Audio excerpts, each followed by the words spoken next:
Perangkat daerah atau SKPD dari dampak COVID-19 ini supaya masyarakat luas bisa mengetahui inilah bentuk transparansi kita yang telah kita lakukan dari mulai refocusing sampai dengan realokasi anggaran untuk di Kabupaten Kerom.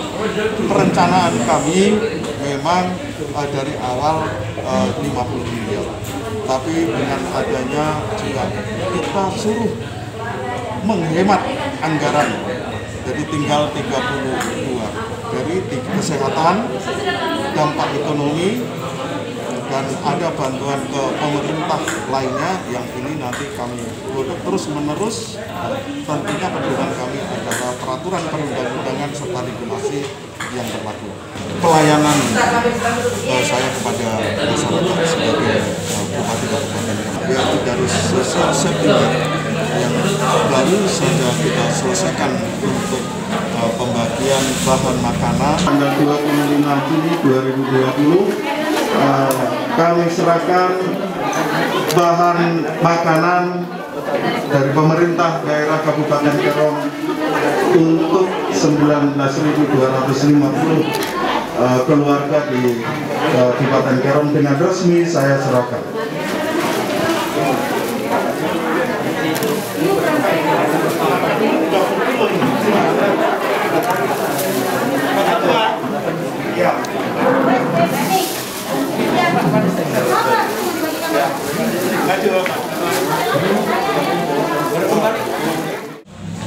Uang tunai dari BLT Dana Desa dan beberapa dinas terkait, yaitu dari mulai pertanian, BKKBN, keluarga berencana.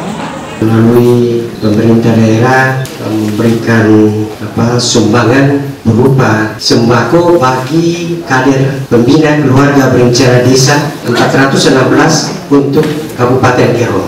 Di Kabupaten Kerom, bantuan dari pemerintah pusat dan daerah bersama-sama kami serahkan pada hari ini. Tuhan memberkati kita sekalian.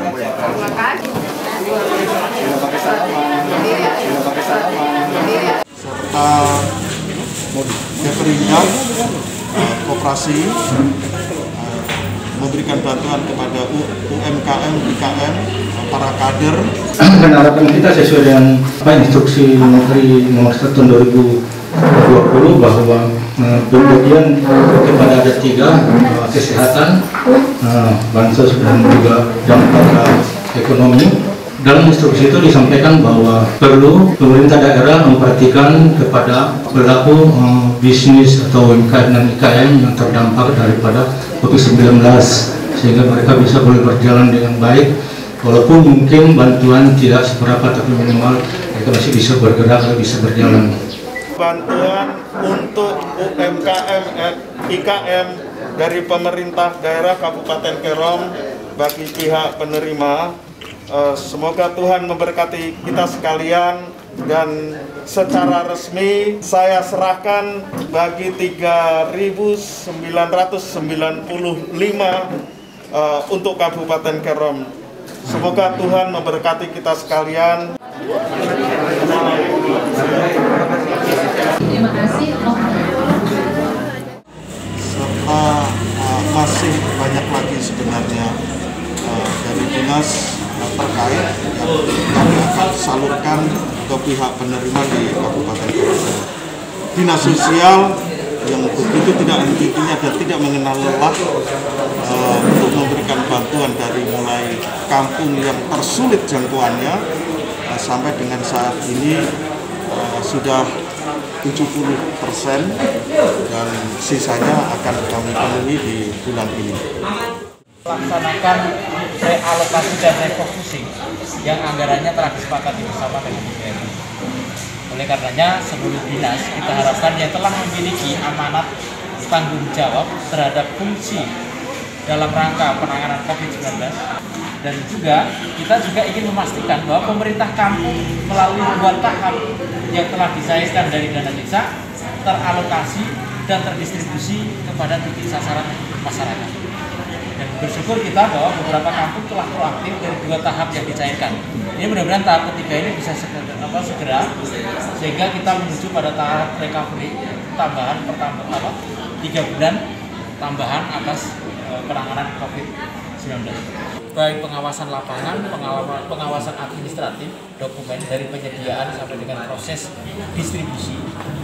Satu yang kami lakukan adalah dari semua panitia kerja panja yang dibentuk di DPRD bergerak sesuai bidang tugas, mengawal langsung ke titik lapangan. Di samping kita mengawal proses distribusi, kita juga menerima umpan balik dari masyarakat maupun kampung, di mana ada kendala, misalkan pendataan yang tidak lengkap. Kendalanya adalah masih ada masyarakat kita di tapal batas yang belum terekam ektp, maka itu menjadi acuan kita untuk berkomunikasi dengan dinas kependudukan, kepala distrik, sehingga untuk bantuan-bantuan tahap berikutnya bisa terakomodir. Kalau ini kita tidak bukakan, maka selamanya yang menerima bantuan tidak akan sempurna. Terkait dengan bantuan pusat, yaitu bantuan PKH, bantuan sembako, dan bantuan BLT dari Kemensos, datanya itu dikirim langsung dari Kementerian Sosial. Karena bantuan pada saat ini, masyarakat bisa menerima bantuan apabila NIK-nya terdaftar dalam aplikasi 6NG Kemensos. Jadi wajib masyarakat kita harus punya kartu keluarga.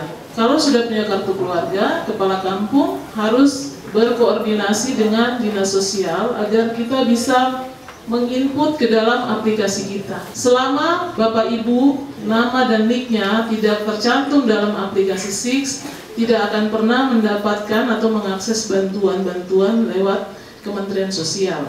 Karena semuanya berbasis NIK. Maka yang dilakukan adalah mari kita menyempurnakan data bantuan itu, membuka diri kepada masyarakat kita, melakukan kunjungan kerja di tingkat-tingkat sampai satuan kampung, ya, sampai di Towe pun anggota kami dari DPRD semuanya turun lapangan dalam rangka mengakomodir, mendengarkan, menampung aspirasi ketika memang dalam proses penanganan COVID-19 ini ada kendala-kendala teknis.